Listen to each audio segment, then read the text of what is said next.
Hey, my name is Caleb, and I'm interviewing Teré Foster, ARC7 guru and author. She wrote the book ARC7 Arcology, which is essentially a blueprint for an intentionally designed community that fills in the gaps that society has left empty. So, Teré, in your book, you talk about some pretty intense character-defining life events from childhood throughout your entire life. What have these defining moments of conflict taught you that you want to share with others? Wherever you come from, whatever background you come from, you can use that as your platform to jump from because you have a unique perspective based on those experiences that you started your life with, and especially when they follow you throughout life. And then in my case, it made me very, very sensitive to the need for connection because I never had connection throughout my life, or my connections were always disrupted in some way. And so I feel like this great deep need for connection with others. And I don't just mean a significant other, but I mean others generally. And so I think just because of that heartache and painful position I was in, I felt I was chosen. We could say by God, but I like to say God because I believe in God. But anyway, so I get this download, and it's all about community and community connection. So I feel like it was a setup, either on purpose or, by design, that I was very, very in tune for this message to come to me. Wow, that's such a great answer. You talk about happiness in all 7 dimensions in your book, and you talk about the details for each of these dimensions. 7 seems like way too many. Like maybe 3 would be a better number, right? Why does it have to be 7? Um, it just is. It has to be. As I was sorting them all out, there was just no way to do it in fewer categories. I tried. But first of all, I knew for sure there was body, mind, and spirit involved in our happiness. Like everybody knows that. But back in those days when this happened to me, it wasn't that common to even be allowed to say spirit. And everybody kind of knew the body-mind connection. They were starting to get aware of that, but they weren't really ready to put the 3 together, body, mind, and spirit. And so I was feeling kind of brave to say, nope, you need all 3, body, mind, and spirit. And then, of course, we know that for happiness, you have to have great relationships. You can't have draining relationships that break your heart. So then that is the next level outside of yourself. So you have your body, mind, and spirits inside. And then outside of yourself with you is your family. And then outside of that circle is your community, which we all have a great longing for. Humans are herd animals, so we need that community. And then finally outside of that is all humanity. And so that's 6: body, mind, and spirit, family, community, humanity. And then the most basic one that we can't get away from is survival. So when you can have your survival kind of secured, everything else seems to fall together, but fall in line.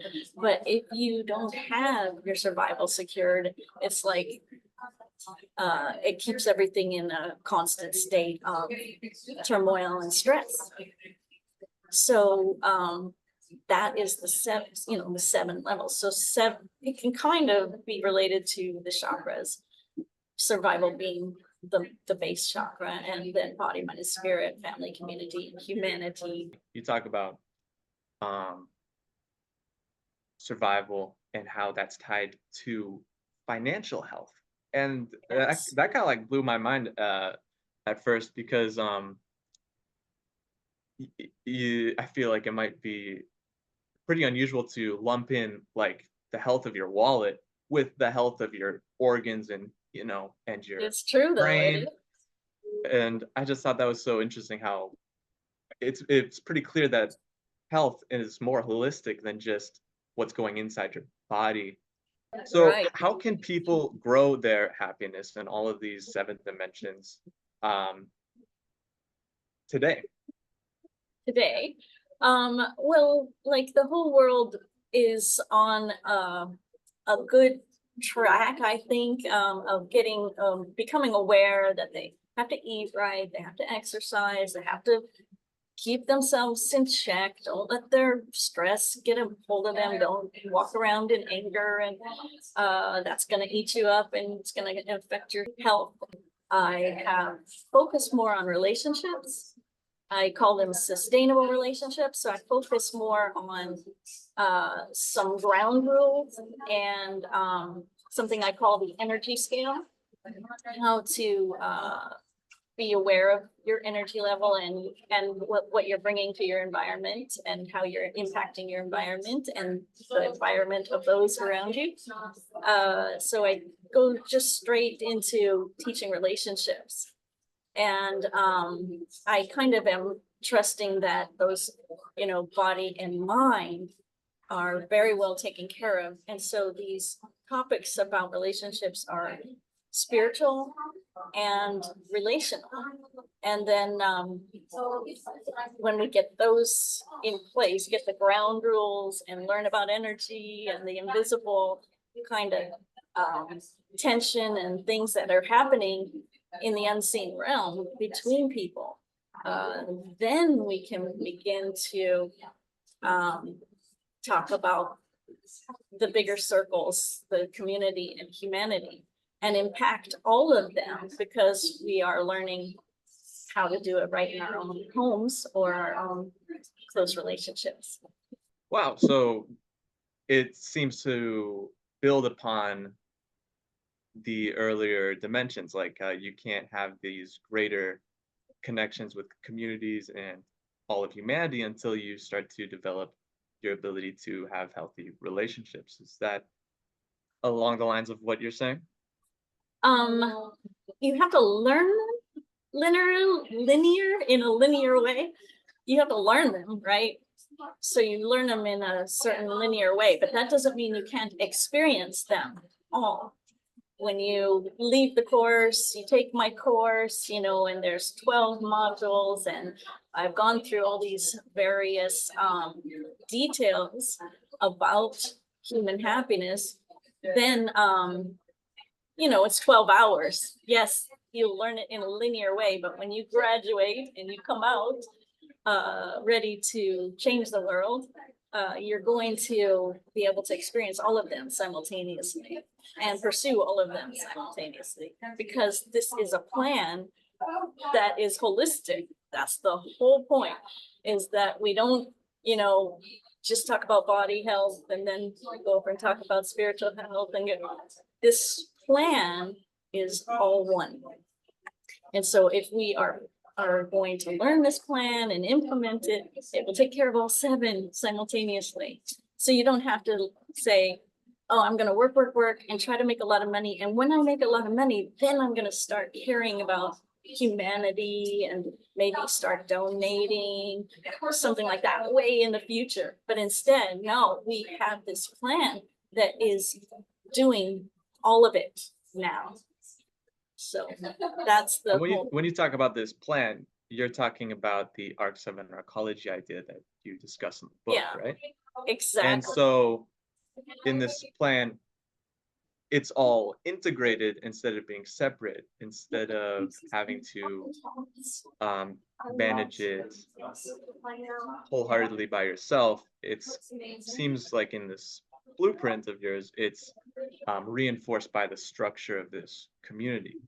So Yeah. what kind of things, what's a couple things that would be most different, like the biggest change from the current society or current infrastructure to an arcology infrastructure? Okay, so an arcology is a very big structure that is that houses a lot of people in a small area. And so not congested, but just well designed so that it would meet the needs of a lot of people without using a lot of land. It goes up instead of out like we do. We creep out bigger cities, and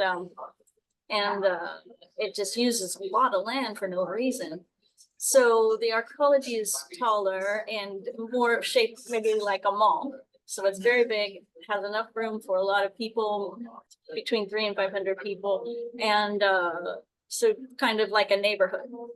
But this neighborhood is together in the design of it and in the financing of it, and paying the bills as a whole, instead of paying the bills as a single family dwelling where you have to pay the electric bill in every single house, and then you have to pay the water bill in every single house, and everybody's struggling to pay all these separate bills. And instead, the arcology bills are one. And so it's a money-making structure because it's like a mall. And so there's businesses there, and there's you know, places to live, places to work. There's event center and resort center and a pool, that kind of thing, amenities like you're going to a resort. And so all of these are money-making ventures, so that pays the bills of the whole ecology. So nobody's struggling for survival alone. And that's the primary difference between this particular plan and the one that we see today, where every single human being is struggling alone. And maybe they team up with one other person, which they call a spouse. And then when they split up, they have to divide everything that they built up. So it's not a good situation, because they were expecting it to grow or, you know, not exponentially, but grow and have constant growth throughout their lives. And instead it was cut in half at the point where they part ways. So in this case, you don't have a contract with one person, you have a contract with the entire group. And when someone comes and goes, it does not devastate the whole plan or cause everyone to lose everything they've invested. So that's a big difference, huge difference.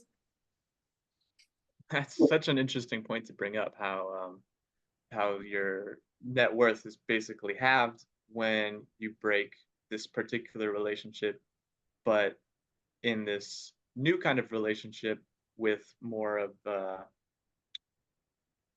a whole community, it would not damage the fabric of the system that much. Right. Yes. And there's other big differences too, such as like, instead of having a contract with a spouse, I believe that parents should have a contract with the child. You know, if they have a good birth to, you know, a father comes into this situation and he commits full on to the child, that he will raise that child, you know, and that, you know how you have a family plan in a divorce? Why wait until you're divorced to have a family plan? That makes no sense. So dad should be visiting with his child every Wednesday night and every other weekend. He should be doing that throughout the child's life, not wait till they're divorced. So these are the kind of things that just boggle my mind. There's no parenting classes available until you get a divorce, and there's no family plan. So in ours, we have the contract is with the child rather than with the spouse, and there is no split up, there's no divorce. And so you have this contract, and you can say you're going to take care of that child for the rest of their lives until they don't need help anymore. So that is such a unique perspective. And so this arcology plan doesn't just relate to construction or some kind of building design. This also has to do with the relationships between people, the contracts, what else kind of is different about the people compared to maybe how people might treat each other outside of an arcology? Right. Outside the arcology, your relationships would remain the same. Nothing changes in your world when you go to work or when you go to school. But inside this arcology, you've got financial collaboration with a group of people. And so the numbers that I'm working with is 50 leaders that are willing to be certified and really knowledgeable on how to run this thing and know the ground rules, understand energy and how to create a good environment. And so they're well trained.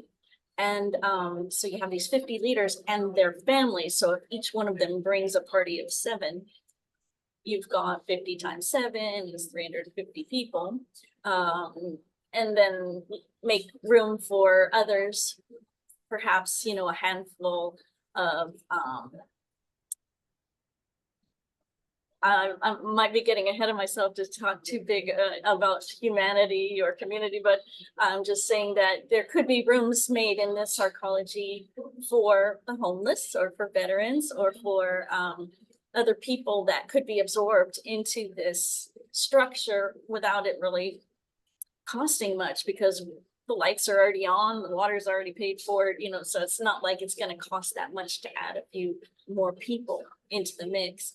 So there will be a way to have perhaps a little bit of an orphanage or a veterans home or I started to say old folks home, but they don't call it that anymore. What do they call it now? Like assisted Perhaps a retirement home? living, right?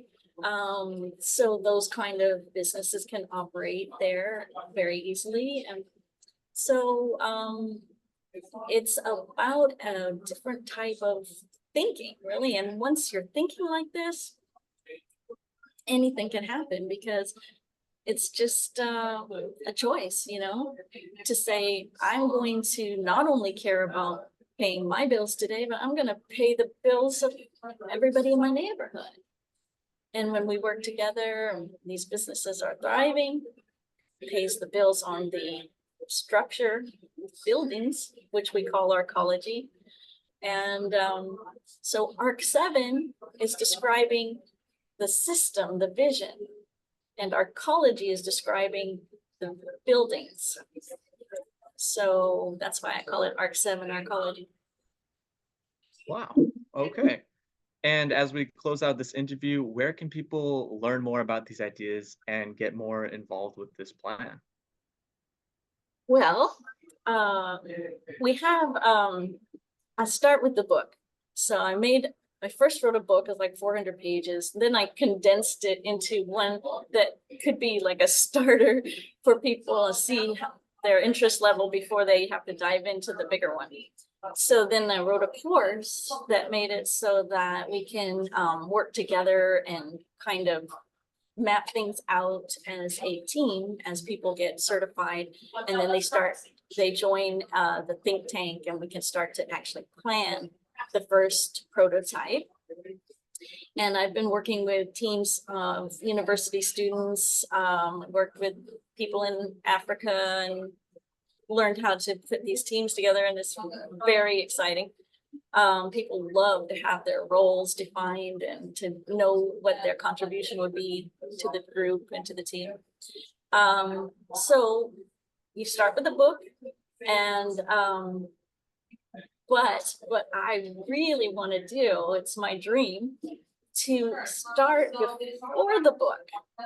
I'd like to take this self-assessment. I'd like each person to take this self-assessment to find the baseline of their energy level on these 7 dimensions. So if they have like this baseline energy level, then when they start reading the book, think of the plans, get involved, they'll watch their energy level skyrocket, and it is just going to be real evident and good evidence for our program, and to talk about, you know, how things change, is to watch their own self-assessment rise to the top and actually attain some of that holistic happiness that we really dream of.